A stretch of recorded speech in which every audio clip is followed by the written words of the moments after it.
more rainier out here right now. Out exploring our next few days here. Yes, this is Ushuaia here on the Fin del Mundo.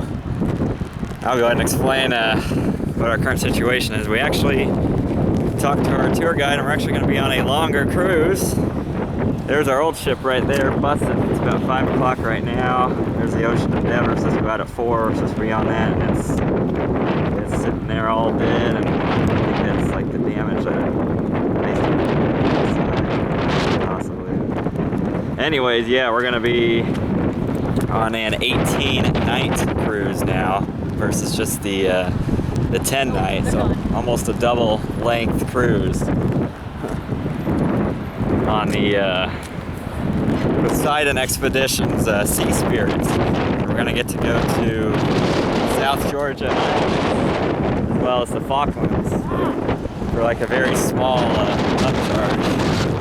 But basically less than half to what the actual cabins go for on that ship for that itinerary. Yeah, it's like starting to rain out here.